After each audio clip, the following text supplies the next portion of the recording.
到一個新地方初嚟報到就係咁噶啦，明明趕時間都乜鬼都影下先。喺重慶西高鐵站出嚟呢，行幾步嘅呢，就會到咗重慶西嘅軌道交通站。咁而家先去臨江門站 check in 咗間酒店，跟住放低啲行李先至再出去玩啦。撞鬼咯！原來5號線呢，唔同方向要喺唔同月台嘅電梯落去，頭先揀錯咗條電梯嚟落啊，搞到比原定預計嘅時間呢已經慢咗15分鐘去出發，仲要轉2次車啊！當架1號列車駛得埋嚟嘅時候呢，望到車廂裏邊呢啲紅色欄呢，就以為不准進入添啊！嚟到較場口站換乘2號線，非常長路程嘅一個換乘站，終於嚟到臨江門站啦。但係你睇下，最後要行咁長條樓梯呢，先可以上到嚟 Exit 3，酒店就喺前面嗰度，好近啫。喺酒店嘅不遠處左手邊呢，就係重慶美術館。睇地圖呢，呢度都好近重慶嘅重要地標之一，就係解放碑啦。咁所以呢區應該都比較旺啦，好多高樓大廈、商廈咁樣。眼見呢都幾多食肆嘅，咁所以食嘢嗰方面都唔太擔心啦。周圍都揾唔到酒店嘅入口，咁得一個入口，咁啊入嚟呢度睇下啦。原來呢個都市廣場呢，就係俾好多個唔同嘅酒店去租用咗嘅，而每一間酒店呢，都租用成層呢去作為自己嘅酒店咁樣。經過琴日住喺深圳北嗰間衰嘢嗰度呢，而家都有啲陰影啊，搞到而家都驚驚地呢間嘢勁嘈。畢竟食早餐啊、reception 啊，全部都同一層啊嘛。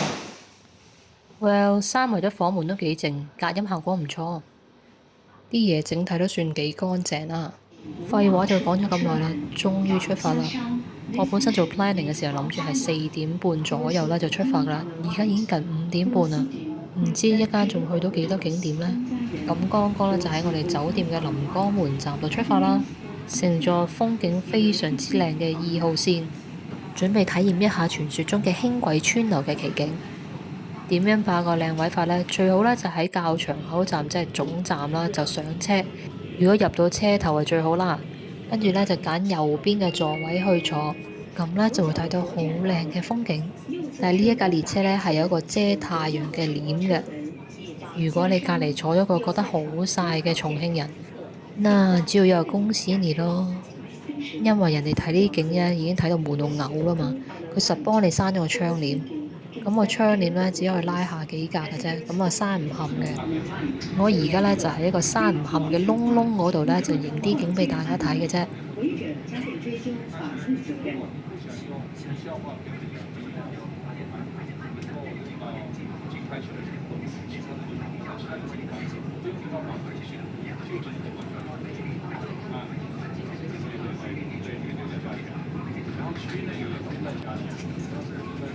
呢度影到少少呢，一間呢個列車你會喺李子壩站穿流嗰窿窿啊！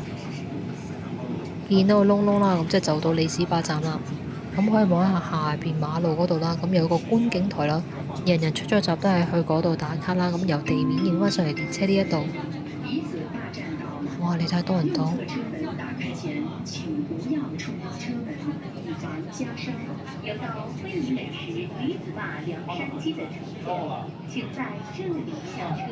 哎呀，入去啦，入去啦！我知你心諗緊咩啊？而家肯定想扯我啦，咪普通月台一個。如果你咁諗就錯啦，講緊呢係啲列車呢係直接喺一個住宅樓中間咁樣穿過去嘅。李子壩呢個設計呢係源於1998年，當時呢軌道2號線呢就規劃啦，點知呢同開發商住宅項目嘅選址呢有衝突。所以避免咗改善或者拆漏啦，咁設計團隊呢就提出呢將軌道呢同埋建築呢合二為一嘅方案，咁從而開創咗國內首例嘅輕軌穿流設計。呢座建築呢總共有19層，第6至8層呢就係軌道嘅區域，第1至5層呢就係一啲嘅商鋪啦，而第9至19層呢係住宅嚟嘅。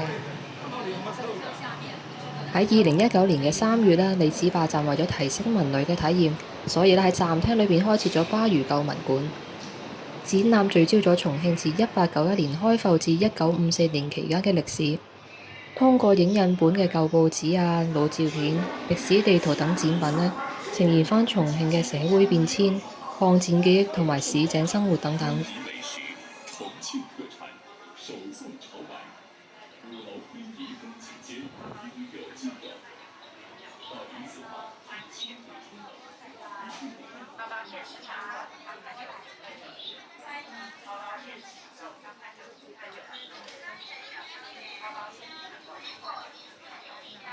雙軌都有列車同時喺度穿流緊，呢個 moment 咧係非常之難得，因為唔係成日都有㗎，多數咧只會見到一架列車咁樣穿流嘅啫。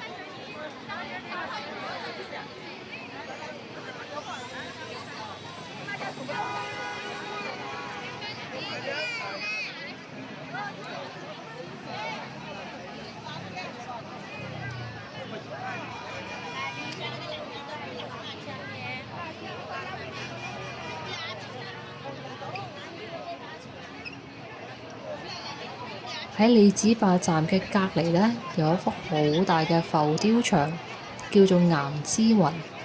喺2001年嘅時候，輕軌集團邀請到著名美術家江碧波去為呢個陡峭嘅邊坡設計景觀。浮雕牆保留咗邊坡原有嘅凹凸狀態，未有進行人工嘅平整，因為江碧波認為岩石嘅自然肌理本身已經係一種藝術嘅靈感來源，體現咗尊重自然、融入自然嘅理念。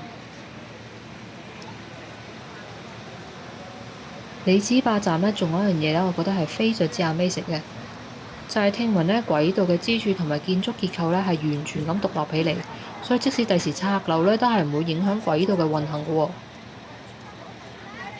係啦，就係影啲列車呢，都影咗9個字。入嚟遊客服務中心睇下有咩買，順便涼下冷氣先，出邊都好熱下，啲手信都唔平喎。點解呢度吉到咁呢？因為好多人都係跟旅行團咁嚟嘅。頭先打卡嗰度呢，就聽到啲導遊領隊就同啲團友講：快快喺度拍1-2張相，咁我哋就要上返車啦。所以跟團咪冇樂趣咯。睇下我而家咁樣自由行幾好，鍾意影幾耐就幾耐。呢座 building 嘅商鋪啦，除咗有啲特色嘅手信之外啦，每層嘅商鋪入口處都有啲特色嘅佈置，反正都要上返去上層搭軌道交通啦，咁可以順便嚟參觀埋。